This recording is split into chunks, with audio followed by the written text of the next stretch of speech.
ఇంట్లో కూర్చుని ఇంగ్లీష్ నేర్చుకోవాలనుకుంటున్నారా? అయితే వెంటనే మా స్పోకెన్ ఇంగ్లీష్ క్లాసెస్కి కాల్ చేయండి.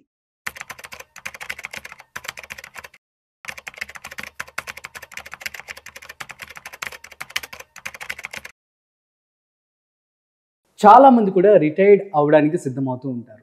సో రిటైర్డ్ అయిపోయిన వాళ్ళు కావచ్చు, రిటైర్డ్ అవ్వడానికి సిద్ధమయ్యే వాళ్ళు కావచ్చు, ఎటువంటి సీనియర్ సిటిజన్ స్కీమ్స్లో పెట్టుబడి పెట్టాలి, అసలు మార్కెట్లో ఏమేమి స్కీమ్స్ అవైలబుల్గా ఉన్నాయి, సో ఎలా డబ్బులు సేవ్ చేసుకోవాలి, వీటికి సంబంధించినటువంటి పూర్తి సమాచారం ఇవాళ మనతో చెప్పడానికి ఫినాన్షియల్ ఎక్స్పర్ట్ గిరిబాబు గారు ఉన్నారు. సో గిరిబాబు గారు మాటల్లో మరింత సమాచారం అడిగి తెలుసుకుందాం. హాయ్, హలో, నమస్తే, వెల్కమ్ టు సుమన్ టీవీ. నేను మీ Rajiv Pasupuleti. So let's start. So hi sir, నమస్తే. నమస్తే అండి, ఎలా ఉన్నారు? ఫైన్ అండి. సో సీనియర్ సిటిజన్ స్కీమ్స్ ఇప్పుడు చాలా మంది కూడా అడుగుతూ ఉన్నారు సార్. సో కామెంట్స్ కూడా రావడం జరిగింది. So as a part of it నేను మీకు ఈ పాయింట్ రేస్ చేస్తున్నాను. సో ఏమేమి స్కీమ్స్ అవైలబుల్గా ఉన్నాయి, అసలు సీనియర్ సిటిజన్స్ అంటే ఆ టైంకి లైఫ్ సెటిల్ అయిపోవాలి కదా, కానీ ఆ టైంలో కూడా స్కీమ్స్ అంటే అసలు ఎంతవరకు వర్కౌట్ అవుతాయి అండ్ ఎలాంటి రిటర్న్స్ వస్తూ ఉంటాయి? రీసెంట్గా నా దగ్గరికి ఒక రిటైర్డ్ ఎంప్లాయ్ వచ్చాడు. ఓకే. సో తన ఏజ్ జస్ట్ రిటైర్ అయ్యి 1 month కూడా కాలేదు. ఓకే. లాస్ట్ June 30కి అనుకుంటా రిటైర్ అయింది. సో రిటైర్ అయినప్పుడు అతని చివరి శాలరీ July 1st పడింది. June 30 retired, last day July 1st salary పడింది. పడిన తర్వాత ఇంకా ఆల్మోస్ట్ ఆల్ ఒక 10 days అవుతుంది ఇప్పుడు. ఓకే.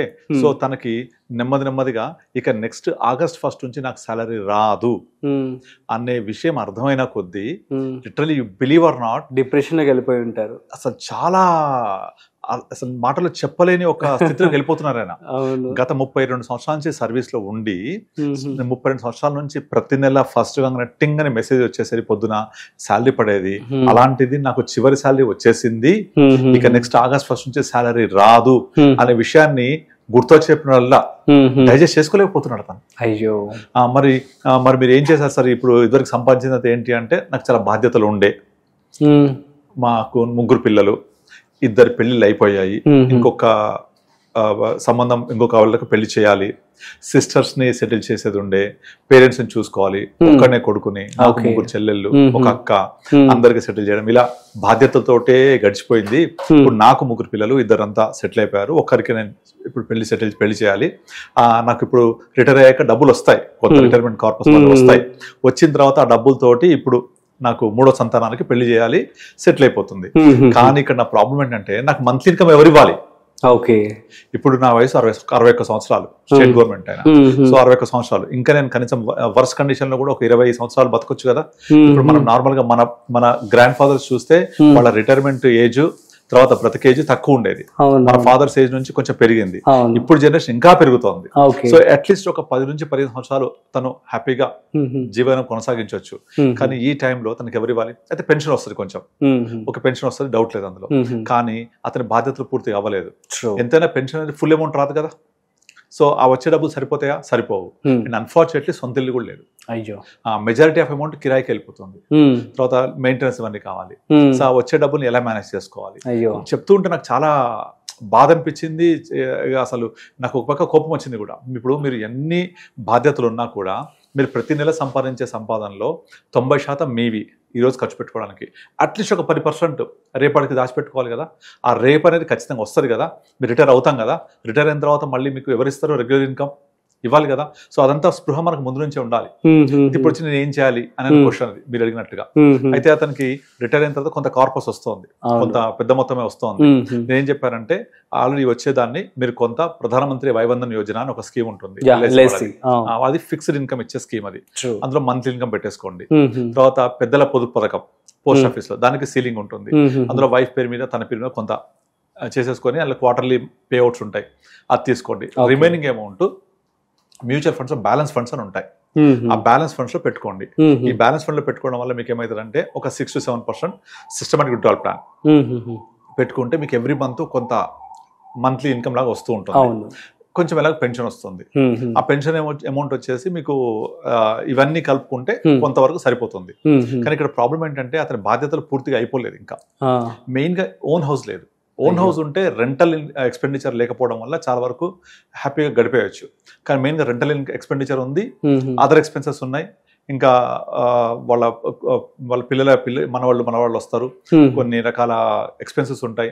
తను ఇప్పటిదాకా ఇండియాలో ఎటువంటి ప్రాంతానికి వెళ్ళలేదు, ఎక్కడ చూడలేదు, టెంపుల్స్ తిరగలేదు, అవన్నీ ఆయన తిరగాలనుకుంటున్నాడు.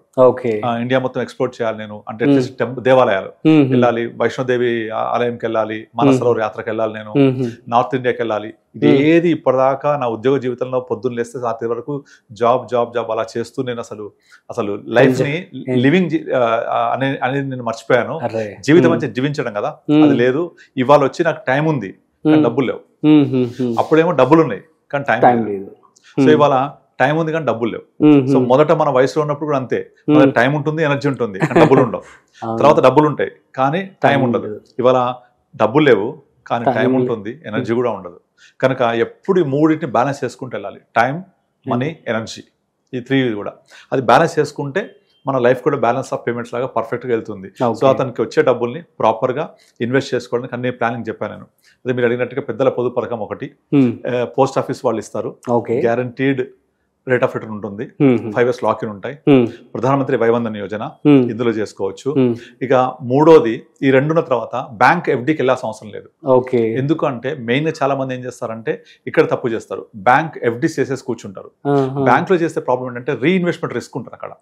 రీఇన్వెస్ట్మెంట్ రిస్క్ అంటే ఏంటి, మీరు ఎఫ్డీ చేస్తారు, ఇవాళ 1 year తర్వాత ఏం చేయాలి, దాన్ని రెన్యువల్ చేయాలా, అప్పటికి వడ్డీ రేట్లు ఏమైతాయి, తగ్గిపోతాయి కదా, తగ్గొచ్చు. అదే రెపో రేట్ కట్ చేసిన కొద్ది డిపాజిట్స్ తగ్గుతూ ఉంటాయి. కనుక బ్యాంక్ లో చేస్తే రీఇన్వెస్ట్మెంట్ రిస్క్ ఉంటుంది మనకు. అంటే మళ్ళీ 2nd year 3rd year renew చేస్తూ పోతుంటే తగ్గిపోతుంటుంది. So better avoid banks. దాన్ని ప్రత్యామ్నాయం Pradhanmantri Vayavandan Yojana, guaranteed income 10 years, sovereign guarantee, LIC, అన్ని విధాలుగా బాగుంటుంది. రెండోది పోస్ట్ ఆఫీస్ పెద్దల పొదుపు పథకం, సీనియర్ సిటిజన్ సేవింగ్స్ స్కీమ్. ఇందులో వైఫ్ కి హస్బెండ్ కి లిమిట్స్ ఉంటాయి, ఆ ప్రకారంగా ఇద్దరు ఫుల్ఫిల్ చేసుకోవచ్చు. ఇక ఆ 2 అయిపోయిన తర్వాత రిమైనింగ్ అంతా కూడా, అంటే ఇప్పుడు పెద్దల పొదుపు పథకంలో 15 లక్షలు ఒక్కొక్కళ్ళకి ఉంటుంది, 30 లక్షలు అయిపోతుంది. ఒక 10 లక్షలు ఎల్ఐసీలు కూడా లిమిట్ 10 లక్షల నుంచి చేయలేము. ఇవి 40 లక్షలు అయిపోతే రిమైనింగ్ డబ్బులన్నీ కూడా మ్యూచువల్ ఫండ్ లో, బ్యాలెన్స్ ఫండ్ లో పెట్టుకోవచ్చు. ఇన్స్టెడ్ ఆఫ్ బ్యాంక్ ఎక్కడైతే రీఇన్వెస్ట్మెంట్ రిస్క్ ఉంటుందో దాన్ని అవాయిడ్ చేసి మ్యూచువల్ ఫండ్స్ పెట్టుకొని బ్యాలెన్స్ ఫండ్స్, ఇందులో ఈక్విటీ ఎక్స్పోజ్ తక్కువ ఉంటుంది, వాలటాలిటీ తక్కువ, మీకు రిస్క్ ఉండదు, రిటర్న్స్ కూడా మోడరేట్ గా ఈ రెండింటిని పోస్ట్ ఆఫీస్ ని ఎల్ఐసిని బీట్ చేస్తుంది. 9% ప్లస్ వస్తుంది, 9-10% ఈజీగా ఎక్స్పెక్ట్ చేయొచ్చు. దాన్ని systematic withdrawal plan around 6% per month, perfect balance. LIC, పెద్దల పొదుపు పథకము, బ్యాలెన్స్ ఫండ్స్ లో ఎస్డబ్ల్యూపీ, ఇలా చేసుకొని తనకు వచ్చే మనీ మొత్తాన్ని ఇన్వెస్ట్ చేసుకుంటే హ్యాపీగా ఒక 60,000 నుంచి 70,000 మధ్య వచ్చేలాగా ప్లాన్ చేశాను నేను. అఫ్ కోర్స్ శాలరీ 1,25,30,000 వచ్చేది దీపోయే రోజు, అంత రాకపోవచ్చు. పెన్షన్ కలుపుకుంటే ఒక నియర్ బై ఒక 80,000, 90,000, 1 lakh వరకు వస్తుంది.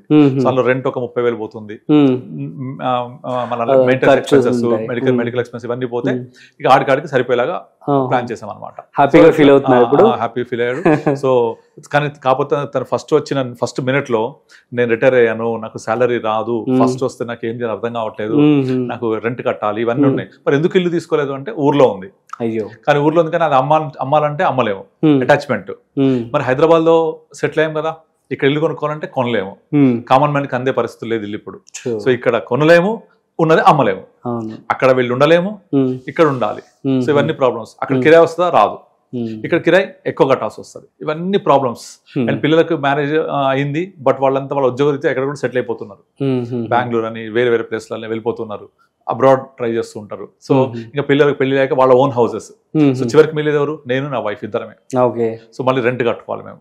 సో ఇవన్నీ ప్రాబ్లంలో regular income is very very very important.